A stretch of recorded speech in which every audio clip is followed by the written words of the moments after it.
light. Shadows creep and crawl with every scream. Hear the echoes call. Synths and guitars in a haunting blend. An 80s vibe where the terror transcends.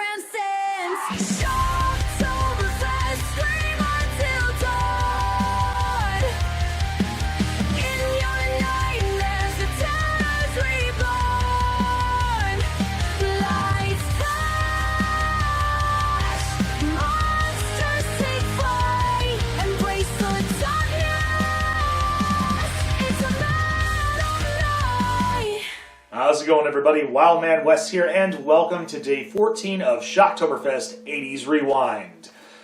Music is very inspirational, especially in the horror genre, whether it be the synthesizers of the 80s, loud drums banging in the background to enhance the intensity of the terror. And then we look at movies in the 80s where rock and roll and metal reigned supreme. Today we're going to be talking about 1984's Hard Rock Zombies.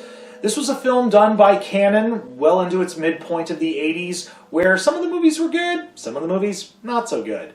This one, well, we're going to focus on it and we're going to figure out where it fits in the grading category. Our movie is about this hard rock band that goes to a small town and wants to play a show, but the small town is very conservative and feels that this music is the music of the devil. But, however, they still go and play the show anyways. While they're about to play the show, they're going to perform a demo concert at a house of this family that seems a little off. Very almost Rocky Horror-esque.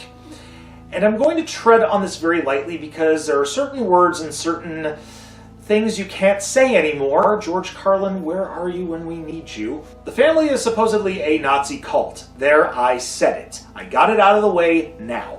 But we're going to get into something a little bit further down the line that's going to make this even more ridiculous. This group of people decide to make a unfortunate accident occur while during rehearsal for the band. They get electrocuted, but they seem to be okay. After the mishap during the rehearsal, there's an after party where this group takes out the band members one by one.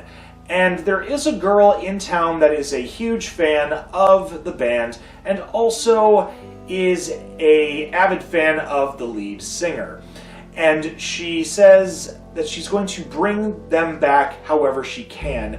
And eventually it happens where the lead singer is trying to find new material for their music, where he finds a list of songs that are of the demonic nature. Can we say Necronomicon, folks? That's pretty much what it feels like. Eventually the band is brought back from the dead as the Hard Rock Zombies. They go back to this group and start attacking them, turning them into zombies, and then those zombies turn other people into zombies. But I need to rewind a little bit because one of the members of this group kind of resembles a world leader from the 1930s with a Charlie Chaplin mustache.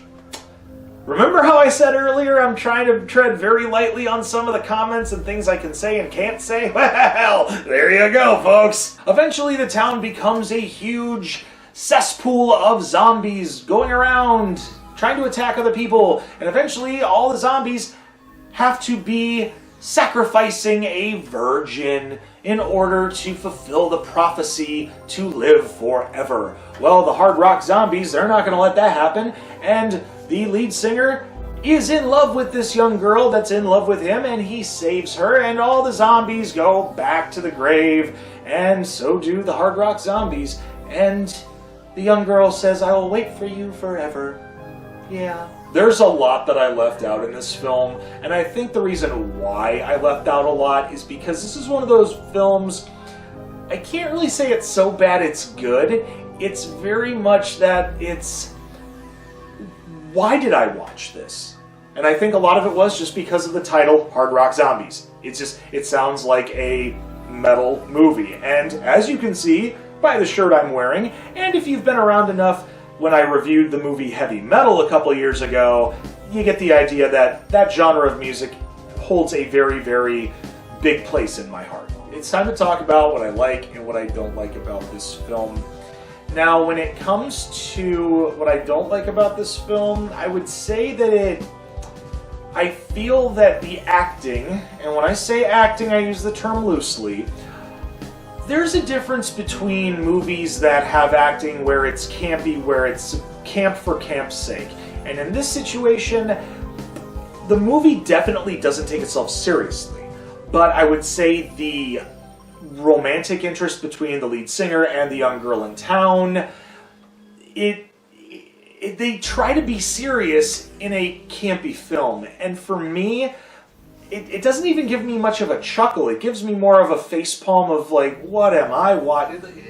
Are they serious right now? And not like, pun intended, it's like, is this really happening? Ugh. It's just very cringeworthy. That's the best way to describe it. I do appreciate references when they are necessary, and in this situation, for this film, the references are fairly decent, and they're also very tongue-in-cheek, very much reminiscent to references of Psycho, The Exorcist, Friday the 13th, Texas Chainsaw Massacre, even Terminator, where they do rip off the phrase, "I'll be back," but a lot of it was more of an imitation for the movie. And let's face it, at times, imitation is the sincerest form of flattery, and the fact is, they did it out of love and respect, and I appreciate that. The social commentary in this film is pretty funny too, because of the fact that there are people in the town that make the references of, oh, it's just going to be like Judas Priest and Ozzy Osbourne, with the whole accusations back then of playing records backwards and hearing subliminal messages. Whether that's true or not, well, a lot of us that have listened to this music, and even if we tried playing it backwards, which I did once, I never heard anything. So it's fun to just poke fun at the people that are so quick to judge. A particular thing that I'm not sure whether or not I like or don't like, because in a lot of these films that are out there and different, you're going to get a lot of fan service, one way or the other. In this one, I feel that Hard Rock Bodies used fan service a little too much. I'm aware of the fact that, as much as I mentioned back in Toxic Avenger episode, I'm a huge Trauma fan. Trauma movies definitely have a lot of that fan service, and a lot of it's not to entice the audience, a lot of it's just more to make you laugh, because that's just their charm, their nature. In this film, they used it more than just for entertainment and funny purposes. I feel they relied upon it a little too much. And that really, as much as we all love our fan service, sometimes it just, you can get desensitized, and I don't like being desensitized when I watch my horror films. That's just how I feel.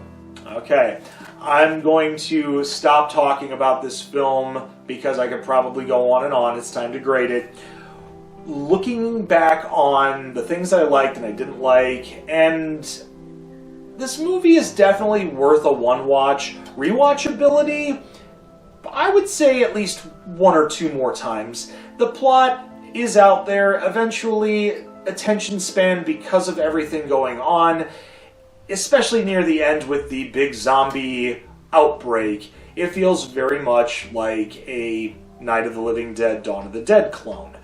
And the only thing that saved it was the music.